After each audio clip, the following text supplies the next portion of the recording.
High cost of cars. We're going to go through all the different states and discuss it.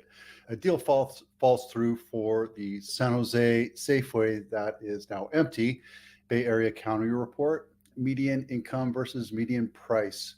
The Willow Glen home of the week. The high cost of registration and licensing. Call it car tax. I'm looking at buying a car. I have a child who is wanting to drive and we need another car. I'm looking for something with better gas mileage, not a hybrid, something I can just run around in. So I'm looking at a Lexus convertible. It's older, not as expensive as you think, and it's pretty much a car, right? But I'm looking at a convertible. So naturally I'm thinking, what if I registered a car in another state? Because I know some people that have done that. They'll do some quick research. I thought I'd talk about it because it's not that great of a savings. Let's take a look. I'm going to drop this so you can see the numbers. Let's take a look at California. These are averages for a $10,000 convertible. These are just averages. And I found this on .com, and the link will be in the blog. So make sure to go to the blog and grab it if you're interested. Now, California, I think it's expensive. Not as expensive as Colorado or Connecticut or even Florida. Everybody's like, move to Florida. It's cheaper. Now, not everything's cheaper. Plus, they have toll roads in the next couple of weeks. I'm talking to people that are thinking about relocating out of state or maybe relocating into California so they can have an idea of how to make this work, what the actual costs are, and does it make financial sense. Lewis, everything's going to get more expensive. Let's take a look at Missouri, $877. So you're going to pay a little bit more for the same car. Now, the way I did it was I took these numbers and I averaged them, and then everything with an A on it, I added up.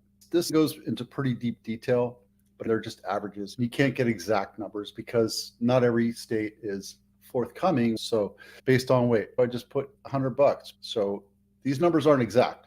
I also have friends that live in Tennessee. So let's take a look at Tennessee. You're going to spend anywhere from $700 to $1,500 to register your car. Now, some of them might be, I might have made a mistake. Some of them cost money for a new plate. That might actually be less. No matter where you're going, it's going to cost you about $1,000. And by the way, that's how much you're paying in California. It's about $1,000. We also have state income tax, which these are average premium costs or average insurance costs for houses. This is from Bankrate. It was based on a $250,000 dwelling. I'm assuming that's the entire state. So if you're on the coast, it's probably going to cost more than if you're in Midland or in Orlando or wherever. And it really depends on the zip code. So you have to figure out where you're going and figure out what the average cost based on the city that you're living in and the state, and then across the United States. The average is $1,700 per year on average. I got $730, right? So California, again, $1,266. I think it's a little bit more, just so you know, but it's based on a $200,000 dwelling, not a $1.25 million or $2.5 million home. So those costs are going to slide up. So we're going to go a little bit deeper into this. Cost of living, cost of gas, cost of food, cost of restaurants, cost of labor, that kind of stuff. Median price versus median income versus median home price. The US median price is actually more, but I can't find my old live spreadsheet. So I'm starting everything from new. Luckily, I had this here, so I just glommed on this as something that I could do. It's actually $379. So it went up a little bit or went down a little bit, but that's okay. The median income in the United States is $67,000. If you bought a median priced home, which is $387,000, you would need to have 20% down. Your loan to income ratio would be 40%. Your monthly PITI is $2,300. In Santa Clara County, the median income was $181, and the median price for a house today or yesterday was 1.7. Okay, that's median as of year to date yesterday. Assumed a 20% down, which is $347,000. Your income is 181. Your total monthly PITI would be 10,500, and your total annual PITI would be 126. That's 70% of your income.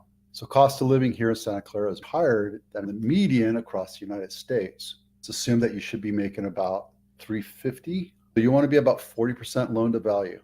debt to income ratio. But at the same time, just something to be aware of. Living in Santa Clara County is more expensive. The property tax is lower here, and we have Proposition 13 and Proposition 19. Cost of living here is getting more expensive. And these prices are not going to go down in the near term future. We're seeing data that might increase the value over the next 3 years. Even if we hit a recession, it's going to take about 3 years to see any kind of change in our pricing, mostly because supply and demand here in Santa Clara County is very low. Now, I understand 181 is a lot of money, but here, typically, what I tell people when I go and talk about the housing, I go to San Jose State and I have a workshop that I talk to students, and I say, when you get into your job, the first couple of years, you cut your teeth, but you spend most of your time working your butt off, but also networking and finding your team and that kind of thing. And then I tell them how much they should expect to make once they get into director, V level, C level, so they can have that mindset of understanding that maybe now might not be the smart time to buy a house, or what can I afford right now? And we're going to continue to work on this. Willow Glen House of the Week. This is Richards Ave, $3.4 million, 4-bedroom, 4-bath, 3,357 square feet, built last year. It's walking distance to downtown Willow Glen, which is right here, where all the restaurants and shops are. You can take a nice stroll. Is it the perfect place? No, this is perfect over here. I'm not going to tell you where to live, just saying that this is a beautiful house. It caught my, okay, I guess we're not going to be looking at it today. There we go. Nice big redwood in the middle of the street of your yards. That's the Willow Glen week view of the week. Snapshot. Santa Clara County went down a little bit from last week. These are the median prices from the last 7 days. But if you're looking at a great place to live that's not super expensive, go to Solano County. It's the most affordable county in the Bay Area. The next one is San Benito.